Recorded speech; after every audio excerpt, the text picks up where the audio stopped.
Bonjour, bonsoir chez vous, en Afrique, en Asie, en Amérique, en Europe et partout dans le monde. Bienvenue sur notre chaîne, votre chaîne en Afrique et en diaspora. Les gars, n'oubliez pas, avant qu'on commence la vidéo, de mettre les j'aime comme ça, partagez massivement la vidéo et aussi mettez des commentaires parce que je lis les commentaires et ça permet aussi de compléter notre savoir par rapport à votre savoir, par rapport à vos suggestions, et on le fait toujours dans le respect, n'est-ce pas? Aujourd'hui, on va parler donc de ces situations qui est en train de vivre Aliko Dangote. J'espère que vous êtes tous sans ignorer qui est donc Aliko Dangote. Dangote, c'était un business magnate, un mogul du business qui est donc du Nigeria. Et Dangote, c'est l'Africain le plus riche, donc l'homme le plus riche de l'Afrique, ou encore l'homme noir ou bien voilà un afrodescendant le plus riche du monde. Et donc Aliko Dangote, sa richesse, il le doit notamment dans l'installation des usines d'exploitation, aussi de vente de ciment, ok. Et donc bien sûr il est aussi dans dans l'immobilier, parce que qui dit ciment, il faut installer les entreprises, il faut acheter les terres, et donc il fait la distribution de ses produits un peu partout en Afrique. Et donc il est milliardaire. Le gars, c'est vraiment un boss du business, ok. Il a construit son empire avec sérieux, avec discipline, et Aliko Dangote est donc la fierté de l'Afrique, parce que nous disons toujours, l'Africain entrepreneur doit être capable de produire. On ne peut pas être consommateur, nous devons être capables de produire, de transformer nos matières premières et de pouvoir les vendre, plutôt que de vendre les matières premières, surtout le produit brut que les autres vont donc transformer à notre place et nous les revendre à un peu plus cher. Mais donc Aliko Dangote fait donc partie de ces pionniers africains qui dans le business et qui transforment, qui investit lourdement, mais il investit des milliards et des milliards en Afrique, sur la terre africaine, pour le bien-être des Africains.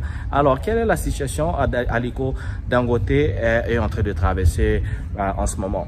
Parmi les centaines de projets que Aliko Dangote a implémentés, il a créé, il a inventé. Alors, l'un des grands projets qu'il avait en tête, c'était donc la création bien d'une raffinerie. Donc avec ses associés, ils avaient donc réfléchi se disant que bon voilà, ici il y a le pétrole, ils ont le pétrole. Le Nigeria est l'un des pays africains, l'un des grands pays africains les plus producteurs de pétrole. Je pense que c'est le 3e pays producteur de pétrole en Afrique et le 15e mondial. Et donc souvent c'est le pétrole brut qui est exploité par les compagnies occidentales ou orientales. La matière brute est donc prise, vendue, emmenée ailleurs pour raffiner. Et quand on raffiner le pétrole, c'est juste séparer les molécules. Donc séparer les différents produits du pétrole brut, parce que le pétrole à l'état nature brut, c'est comme ressemble un peu au magma, c'est la larve, en fait c'est comme de la boue noire, ok. Et donc tout est là, il faut séparer donc en produits comme l'essence, le gasoil, le gaz, tous les produits dérivés donc de cette matière brute qu'on appelle le pétrole. Et donc avoir une raffinerie, ça vous permet donc d'avoir ces différentes composantes séparées, et donc ça permet en fait d'abord de nourrir l'économie locale du Nigeria, parce que quoique étant un grand pays producteur de pétrole, mais je vous assure, il y a des pénuries d'essence, pénuries de gasoil, de gaz au Nigeria, ce qui serait impensable. On n'en trouve pas comme ça en Occident, aux États-Unis, même dans les pays occidentaux qui sont pas producteurs de pétrole, mais vous remarquerez, il n'y a pas des pénuries comme ça. Alors, pour pallier à ce problème, Aliko Dangote, donc sa raffinerie devait donc servir d'abord les Nigérians et aussi contribuer largement à l'économie du Nigeria. Alors, qu'est-ce qui se passe aujourd'hui? Après que la raffinerie, donc la construction soit terminée, Aliko Dangote était donc sur le processus donc de lancer la raffinerie. Alors, il est confronté donc au problème de la fourniture de ce produit brut. Parce que lui, c'est une raffinerie. Mais le produit brut, c'est un peu, il faut l'aval de l'État nigérien ou bien encore des compagnies d'extraction de ce pétrole brut. Et donc, les compagnies installées ou bien spécialisées dans l'extraction du produit brut, et donc il prend ce produit brut pour vendre à Aliko Dangote, ou encore si avec l'État nigérien se chargerait donc à prendre le produit brut à donner donc à la raffinerie de Dangote, qui permettait de transformer les différents produits afin donc de servir ce pays. Aliko le fait uniquement pour le bien d'abord des Nigériens, pour l'économie du Nigeria. Alors il s'est avéré que il y a une mauvaise volonté au niveau de l'État du Nigeria et au niveau des différents partenaires étatiques qui ne veulent plus en fait fournir du brut à Aliko Dangote. Donc Aliko Dangote risque de se retrouver avec une raffinerie qui n'a pas de produit à raffiner. Alors, on va suivre ce qu'il dit en anglais. On va peut-être mettre le sous-titrage et on fait un petit résumé de ce que Aliko Dangote dit. Restez là et on suit ensemble ce que le mogul dit. À tout à l'heure. Voilà, donc vous avez vu ce qu'Aliko dit. Aliko, il dit que il est encore plus aisé de faire la lutte, être en compétition avec un vendeur de drogue, parce que si vous êtes en lutte avec un vendeur de drogue, vous savez en fait à qui vous combattez. Vous savez que cette personne ou telle entité, je suis en compétition avec telle ou telle entité, vendeur de drogue. Mais par contre, si vous êtes en compétition avec un vendeur de pétrole, vous ne savez jamais avec qui vous faites compétition, avec qui vous êtes en concurrence. Donc, c'est un peu ça. Donc, il s'est avéré que dans les affaires du pétrole, il y a beaucoup plus de mafia que dans les affaires de drogue. Et donc, c'est ça. Donc, aujourd'hui, il se retrouve avec une raffinerie qui risque de ne pas avoir de produit. Et j'ai ouï dire qu'il voulait faire venir le produit, le pétrole brut du Brésil. S'il fait venir le pétrole brut du Brésil, et j'ai encore ouï dire que l'État nigérien veut le taxer énormément s'il faisait venir le produit brut du Brésil. Alors, en gros, c'est quoi? En gros, il se retrouve avec de grosses anicroches pour le développement, l'exploitation ou encore donc le fonctionnement de sa raffinerie, qui est d'abord initiée par Aliko Dangote, partenaire, mais en fait, c'est une raffinerie nigériane. Parce que les étrangers, quand ils parleront de cette raffinerie, ils diront pas la raffinerie de Aliko Dangote, ce sera la raffinerie donc du Nigeria. Alors, on a encore ouï dire ce qui circule. On veut empêcher Aliko Dangote de faire fonctionner la raffinerie parce que il aurait donc le monopole de la raffinerie. Mais vous savez, le marché est ouvert. Aliko Dangote n'a jamais fermé le marché. Il n'a jamais dit qu'il aurait l'exclusivité de l'exploitation ou bien de la raffinerie, du raffinage de produits bruts. Le marché ouvert, n'importe qui en fait peut venir au Nigeria, implémenter sa raffinerie et être en concurrence. Il s'avère seulement il est le premier à commencer. Une raffinerie de cette envergure.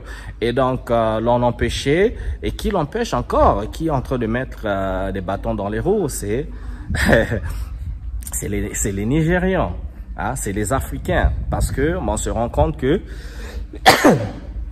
excusez-moi, on se rend compte que le fait seulement que le pétrole brut soit transporté du Nigeria ailleurs pour aller donc raffiner ailleurs et revendre au Nigeria, il y a des Nigérians, des les businesswomen nigériens qui sont qui sont partenaires avec les compagnies en fait qui le font. Donc eux ils tirent leur pourcentage de cette opération ou de ces opérations. Et donc, si la raffinerie, si ces opérations stoppent, on ne transporte plus le produit brut vers l'étranger et tout se transforme ailleurs, cela voudrait dire ceux qui sont actionnaires de ces compagnies perdraient donc leurs dividendes, perdraient donc leurs actions et donc ils sont pas pour ça. Alors, il se retrouve que des frères africains, des sœurs africains mettent des bâtons dans les roues de la raffinerie de Aliko Dangote. Ce qui est très clair, comme on dit, le combat de l'Afrique est souvent retardé par les Africains eux-mêmes. Quand un frère, une sœur africaine qui veut faire un business, veut faire quelque chose pour servir les Africains, servir pour le bonheur, le bien-être africain, c'est toujours un Africain qui combat l'Africain. Et ça, ce qui rend notre combat pour la souveraineté, pour le développement de l'Afrique très très dur parce que c'est les Africains. Et non seulement il faut combattre les Occidentaux, il faut combattre les Orientaux, mais il faut farouchement combattre encore les frères et les sœurs africains qui sont là pour ne pas voir avancer les projets. Et c'est très difficile ça, c'est tellement incompréhensible parce que ailleurs ça se passe pas comme ça. Ailleurs, aux États-Unis, les Chinois et autres, ils sont pour le bien-être de leur nation, ils en font une priorité et toute personne chinoise, asiatique, américaine qui se mettrait à travers le développement de la nation serait sévèrement punie. Et nous, dans l'histoire de l'Afrique, ça a toujours été comme ça. Regardez l'histoire de nos martyrs. Nos martyrs ont été souvent tués, assassinés par la main du frère ou de la sœur africaine. Les Occidentaux, les corporations, ils font de la manipulation. Parce qu'aujourd'hui, tu es africain, si on te donne une arme, on te donne un couteau pour tuer ton frère, eh bien, si tu dis non, il n'en serait absolument rien. Ces gens-là n'ont la force que s'ils se rendent compte que tel ou tel Africain est facilement corruptible, alors il va l'utiliser contre son propre frère. C'est ce qui se passe. On va citer Lumumba. Lumumba n'a pas été démembré par un Belge, ça a été par les Africains. Le roi Léopold qui coupait les mains des Congolais, par exemple, pour l'exploitation du caoutchouc dans le temps, qui devait servir à la fabrication des roues. Les mains de ces Congolais qui n'arrivaient pas à atteindre le quota journalier étaient coupées par les Congolais. C'était pas par les mains des Belges, ok? Même s'il y avait des cas isolés. Thomas Sankara n'a pas été tué de la main des Français. Non, c'est de la main on tous en connaît, hein, dans le coup Blaise Compaoré, son meilleur ami et autres. On peut citer tout un tas de personnes, Steve Biko, Robin Oumyombe, plein de martyrs africains qui ont été donc éliminés, n'ont pas été éliminés de la main des Occidentaux, mais c'est de la main d'un Africain. On pourrait y ajouter Marien Wabi, Monseigneur Émile Biaenda. Les noms en fait sont là. Tous ceux qui ont voulu travailler pour le bien de l'Africain, tous ceux qui ont été panafricanistes, tous ceux qui ont manifesté de l'amour juste pour rendre l'Afrique un continent souverain où les nations africaines et des nations souveraines qui sont capables donc de se servir de leurs matières premières, de les transformer, de y mettre un prix, de se positionner sur le marché international comme des acteurs compétitifs, eh bien, ils ont toujours été éliminés. C'est là, en fait, le problème. Regardez quelqu'un comme Aliko Dangote avec tous les produits. Je suis là en ce moment au Congo-Brazzaville, les gars. Ben, regardez. Il y a une société de Aliko, il y a un Dangote ici, une compagnie de Dangote au niveau de la région de la Bwenza et tout ça, particulièrement à l'entrée du village Muyonzi. Eh bien, ces compagnies, on les retrouve partout avec des dépôts de ciment un peu partout. Et les prix sont abordables qui permettent en fait à tout Congolais avec un peu de moyens, avec une petite vision, de construire une maison. De pouvoir construire une maison comme là on est derrière dans un chantier. Et c'est comme ça. Et donc, si vous avez des Africains sur le marché, la compétition y est, plusieurs compagnies, ça permet de réduire les prix. Et quand les prix sont réduits, ça augmente le pouvoir d'achat des populations. C'est tout ce que nous voulons. C'est tout ce que nous voulons. Et surtout, être capable d'exploiter ses propres richesses parce que l'Afrique est un continent super béni. C'est le continent le plus riche du monde. On a tout. Absolument tout. Rien que le bassin du Congo. Mais les gars, il y a tout. Il y a le coltan. Le coltan, le cobalt, ce qui contribue donc à la fabrication des appareils électroniques que nous utilisons. Il y a le diamant, il y a l'or, il y a tout, la bauxite, le manganèse. Nous avons le pétrole, nous avons des forêts, nous avons des rivières, des fleuves. D'abord, le fleuve Congo, vous savez, hein, c'est le second fleuve le plus puissant au monde après le fleuve d'Amazonie. Et donc, il y a tout ça, mais les populations africaines croupies dans la misère, c'est incompréhensible et c'est incroyable. Donc, je demanderai donc aux autorités nigérianes, s'il vous plaît, tous les traîtres de l'Afrique. À un moment donné, il faut savoir arrêter. À un moment donné, il faut avoir un peu d'amour pour ce continent, un peu d'amour pour vos frères et sœurs. Pourquoi est-ce que vous ne voulez pas voir ce bonheur qu'on trouve en Occident, la structure et l'infrastructure? Pourquoi on ne veut pas voir ça en Afrique? Alors, c'est bien possible parce qu'il n'y a aucune différence entre les Occidentaux et les Africains. Nous avons la seule différence, c'est la couleur de peau, mais c'est les mêmes cerveaux. C'est le même sang, le sang rouge, c'est les mêmes cœurs, les mêmes émotions, rien de différent. Donc nous sommes tous humains et donc en réclamant cette humanité, nous sommes capables de faire tout ce que un être humain peut faire.